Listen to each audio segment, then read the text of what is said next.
أشد الجهاد جهاد الهوى وما كرم المرء إلا التقى وأخلاق ذي الفضل معروفة ببذل الجميل وكف الأذى. أشد الجهاد جهاد الهوى وما كرم المرء إلا التقى وأخلاق ذي الفضل معروفة ببذل الجميل وكف الأذى. أشد الجهاد جهاد الهوى وما كرم المرء إلا التقى وأخلاق ذي الفضل معروفة ببذل الجميل وكف الأذى. الرحمن الرحيم. الحمد لله رب العالمين، ثم الصلاة والسلام على خير الأنبياء والمرسلين وعلى آله وأصحابه أجمعين. رب اشرح لي صدري ويسر لي أمري واحلل عقدة من لساني يفقهوا قولي. أما بعد، baada ya kumhimidi Allah tabaraka wa taala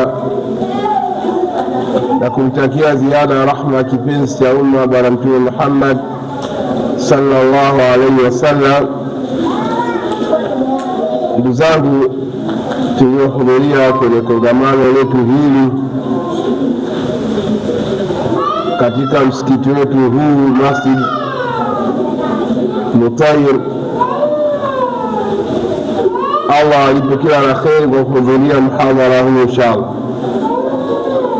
lakini pia awalinde na kuhifadhi na kila aina ya shari na kila hatua mliotoka majumbani mwenu mpaka mkafika hapa, Allah awalipe. Ndugu zangu, katika dakika hizi chache nimenuia ama naazimia ama nakusudia kuzungumza mada yenye anwani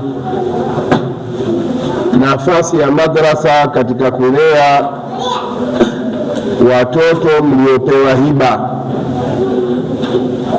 Nafasi ya madrasa katika kulea watoto mliopewa hiba, mliopewa zawadi na Allah subhanahu wa ta'ala.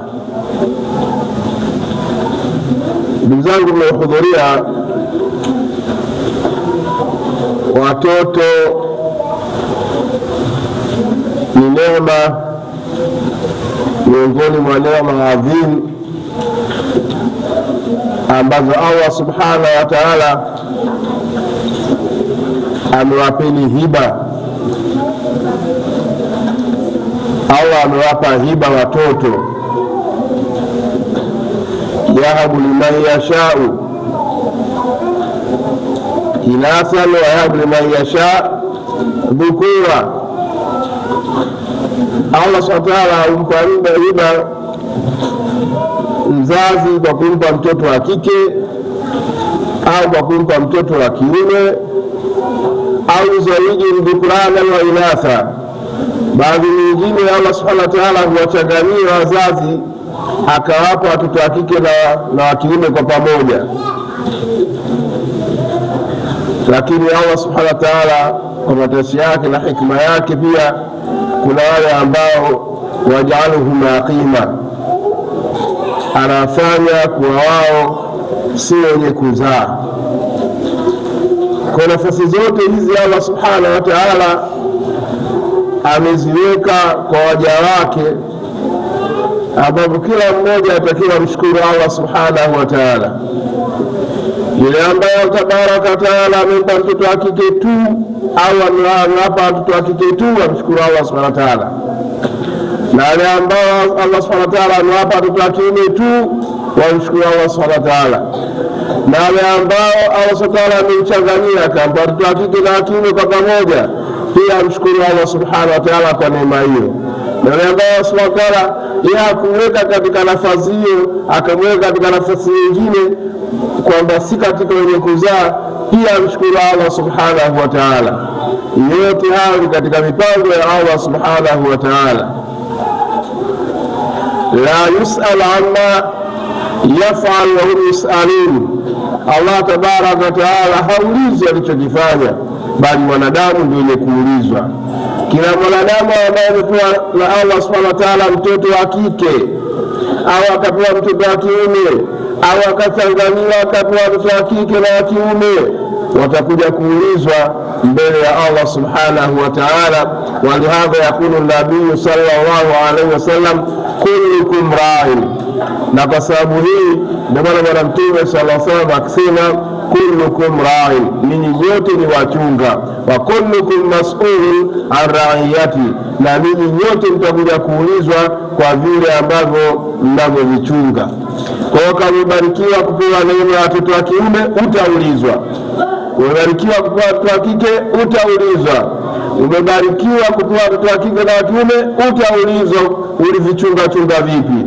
Lakini yule ambaye Allah subhanahu wa ta'ala hakumjalia kuwa na mtoto hataulizwa kuhusiana na watoto ambao yeye hanao. Kwa hiyo utakuta kana kwamba kwake yeye masaili ya kuulizwa kwenye upande huu yanapungua. Ulimlea vipi mtoto wako? Ulimsimamia vipi? Ulimsomesha vipi? Hivyo nafasi ya madrasa katika kulea watoto tuliopewa hiba ndiyo maudhui yetu hii kwa kipindi hiki. Na swala zima la kuwalea watoto ni katika mambo ambayo tunatakiwa tuyasimamie kidete, muhimu sana sana sana, kwa sababu mtoto sehemu ya kwanza ambayo anayojifunza huwa anajifunza kutoka kwa wazazi wake,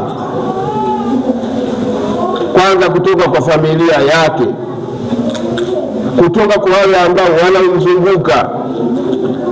Kwa hiyo mtoto wako wewe unatakiwa umsimamie kimalezi ya Kiislamu, malezi ya barabara, malezi ambayo Allah tabaraka wa taala anayapenda na kuyaridhia. Na utawezaje kumlea mtoto wako katika malezi ambayo ya kisasa wakati mwenyewe huna cha kumlea nacho? Wanasema mkono usio na kitu haulambwi. Mwingine akasema asilacho hawezi kutoa. Sasa wewe kama huna japo chembe ya imani, huna tauhidi, huna akida, huna hadithi za Mtume, huna utampa nini sasa mtoto wako? Na ndio maana tumepita katika mitaa, utakuta mzazi amemsimamisha mtoto wake yukiwa na umri wa miaka 2, 3 na nusu, amchezesha akatakata viuno, huku amemwekea kaseti ama simu acheza mziki. Kwa sababu gani? Ndicho alichonacho, ndio bidhaa alionayo. Unafikiri atampa bidhaa gani?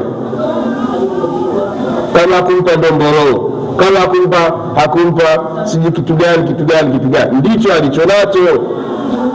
Kwa ndugu wazazi, nafasi yenu katika kuwalea watoto mliopewa hiba na Allah subhanahu wa ta'ala ni nafasi kubwa sana. Tukiwa tunaelekea kwenye mwezi huu mtukufu wa Ramadhani, basi tujitahidi tutumie vyema mwezi huu kushiriki darasa za hapa msikitini, ili tupate japo sehemu chache ya elimu ya kumjua Allah tabaraka wa taala na mtume wake Bwana Mtume Muhammad sallallahu alaihi wasallam, ili tupate kuwalea na kuwafundisha hicho kizazi chetu. Kama huna cha kumpa mtoto wako, kusema kweli mtoto wako atapotea tu, atachukuliwa na domo la mamba lilokuwa nje huko nje. Kuna domo la mamba lilokaa hivi. Kama hujamlea mtoto wako, domo la mamba linachukua, atakutana na wauni huko, hata hujali kusoma shule wala madrasa wala ukimtuma kuelewi. Sasa tujitahidi kwenye kipindi hiki cha mwezi wa Ramadhani. Ninyi mmepewa mtihani, wazazi mmepewa mtihani, walezi mmepewa mtihani. Allah kaleta kituo hiki hapa, mtumie fursa hii, mkitumie kituo watoto wenu hakikisheni wanasoma. Kama mtoto wako asome madrasa, wallah thumma wallah unajipangia makaa ya moto mbele ya Allah subhanahu wa ta'ala. Usikasi madrasa haikuwa hapo, ilikuwa mbali. No, uzuri huu ushaondoka kwako, hauna sababu tena. Mwalimu yuko hapa na hapa na shinda na nini wakati wote, siku yote. Wewe hata surati Fatiha hujui, unashinda kuja hapa, dharura hiyo ishaondoka. Mwalimu amejitoa kusema kweli, mtume mashallah tabarakallah muda wote.